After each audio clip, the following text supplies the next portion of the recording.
Hi friends, मेरा नाम धीरज केसवानी है। आज मैं आपको बताऊंगा रीडिस्ट्रीब्यूशन EIGRP प्लस रिप का। ठीक है, तो EIGRP के रूट रिप में कैसे आएंगे और रिप के रूट EIGRP में कैसे आएंगे। ठीक है, तो मैंने एक सिनेरियो बना रखा है। यहाँ पे अपने 3 राउटर हैं, R1, R2 और R3। माना मेरी एक कंपनी है R1 जो जयपुर में है, और मैंने एक कंपनी और परचेज़ कर ली R3। ठीक है, उसमें EIGRP चल रहा था। अब मेरे को 50-50 में यानी 500 राउटर हैं या कुछ भी 100 राउटर मान लीजिए, 100 ब्रांचेज हैं, तो 100 ब्रांचों में जाके EIGRP रन करना तो एक मुश्किल सा टास्क है। ठीक है, वो टेम्प्रेरी, मतलब ख़रीद ली तो टेम्प्रेरी वर्क तो स्टार्ट हो गई ना। तो टेम्प्रेरी अपन जो रीडिस्ट्रीब्यूशन है वो टेम्प्रेरी के लिए होता है, ऐसे नहीं कि फुल ऑन वर्क करो। तो एक टेम्प्रेरी सॉल्यूशन है कि जो EIGRP के रूट है वो रिप में आ जाएंगे और जो रिप के रूट है वो EIGRP में चले जाएंगे। ठीक है, तो आज अपन करते हैं कैसे करते हैं। मैंने IP एड्रेस बता रखे हैं आपको कैसे असाइन करने हैं। ठीक है, रिप और EIGRP मैंने रन नहीं किया। R1 का 192.168.1.1 है, R2 का 1.2, इधर 10.0.0.2 R2 का और 3 R3 का, और लूप बैक बना दिए। ठीक है, अब R1 से चलता हूँ मैं, व्हाट इज दिस। ठीक है, R1 से चलता हूँ और रिप कॉन्फ़िगर करता हूँ। तो R1 पे ये लिया है सॉरी राउटर रिप, एक सेकेंड। हाँ भाई, हाँ मुकेश भाई, सुभाष तो निकल गया, मैंने उसको काफ़ी देर पहले छोड़ दिया था, 5 बजे ही, गवर्नमेंट हॉस्टल। हाँ, अब पता नहीं वो कहाँ चला गया, आने वाला होगा यहाँ तो। ठीक है भाई,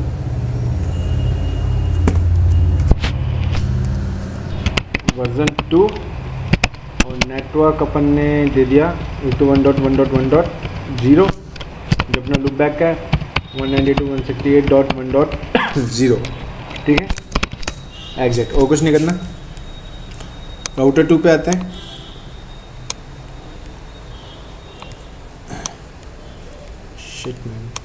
राउटर 2 पे अपन को दोनों प्रोटोकॉल रन करने पड़ेंगे, क्योंकि राउटर 2 पे रिप भी आ रहा है और EIGRP भी आ रहा है। ठीक है, तो राउटर रिप कर लेते हैं, वर्जन 2 नेटवर्क 192.168.1.0। ठीक है, अब एग्जैक्ट EIGRP के लिए 10 का नेटवर्क है, तो राउटर EIGRP 1 ले लेते हैं, नेटवर्क ले लेते हैं 10.0.0.0 एग्जिट। ओके, R3 पे अपन ओनली रिप EIGRP करेंगे, वो भी कर लेते हैं एडवर्टाइजमेंट। तो राउटर EIGRP 1 नेटवर्क 10.0.0.0 और नेटवर्क 3.3.3.0। ठीक है, शो IP EIGRP नेबर देख लेते हैं। तो नेबर देखो 2 का बता रहा है, जो मैंने कहा था R2 का 2 बना रखा है। ठीक है, शो IP ROET। अभी देखिए यहाँ पे जो 111 है R1 का रिप का, यहाँ पे नहीं आया, और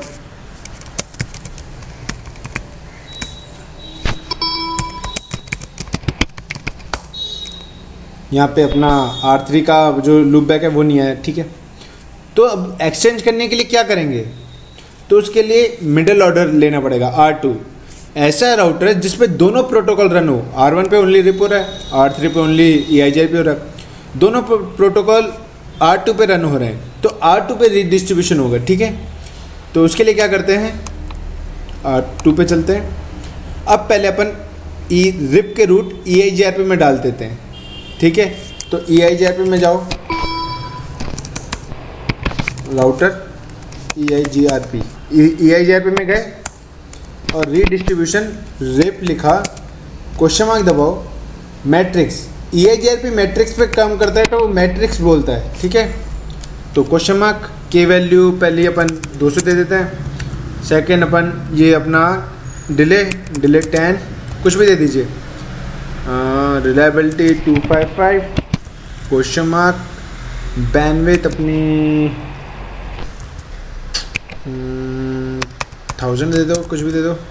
ओके 1000 नहीं लेते, कहाँ तक है 255 तक मैट्रिक्स, 255 ही ले लेते हैं। MTU ले लेते हैं अपन 1500, एंटर, बस और कुछ नहीं करना। एग्जिट किया। अब R3 पे एक बार चलते हैं। R3 पे आए, शो IP ROUT। देखिए जो 1 का नेटवर्क आ रहा था, जो R1 का है वो यहाँ पे शो हो गया है, ठीक है।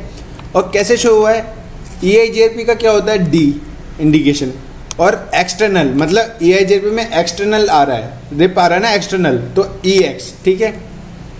और 170, वैसे तो EIGRP में AD वैल्यू होती है 90, ठीक है, 90 होती है, बट अगर एक्सटर्नल आता है तो 170 हो जाती है, ठीक है। अब अपन ने ये तो कर लिया, और ये 1.1 एक ये देखिए जो अपन ने रिप का एक जो ये वाला रूट है 192.168.1.1 ये भी आ गया DX नाम से, और वही AD वैल्यू सेम 170, ठीक है। अब अपन EIGRP के रूट रिप में डालेंगे, तो उसके लिए R2 में चलते हैं। अभी देखिए शो IP अपन रूट करते हैं, अभी भी EIGRP के रूट नहीं आए ना। अब इसको लाने के लिए R2 पे गए, राउटर रिप, जिसमें लाने हैं उसके अंदर जाओ, और जिसको लाना है ना उसको पकड़ के ले आओ, ठीक है। रीडिस्ट्रीब्यूशन क्या चाहते हैं, EIGRP यही चाहते हैं। AS नंबर 1 होगा, question mark matrix, question mark. अब मैट्रिक्स में अपना रिप होप काउंट पे वर्क करता है, ठीक है। ये default matrix this call hope count, तो होप काउंट कुछ भी दे सकते हैं, मगर 16 से नीचे दो, बिकॉज 15 लास्ट होता है ना, 0 से 16, और 16 पे वो ड्रॉप कर देते, तो कुछ भी दे दो, 10 दे दो, एंटर, एग्जिट, ओके। अब देखिए R1 पे ये देखिए रिप एक्सटर्नल कुछ भी नहीं लेता, और ना AD वैल्यू चेंज करता है, बस होप काउंट जो अपन ने दिए वो यहाँ पे चेंज हुए हैं, ठीक है। रिप ओनली R आता है, ओनली R, ठीक है, ना एक्सटर्नल ना कुछ भी, बस जो AD वैल्यू है वो भी अपनी सेम होती है, ठीक है। तो ये आ रहा है 8, ये अपन ने स्लैश मैंने यहाँ पे 32 दिया था, बट वो 8 आ रहा है, वो वर्जन के ऊपर है, ठीक है, ओके। तो आज के लिए इतना ही, थैंक यू।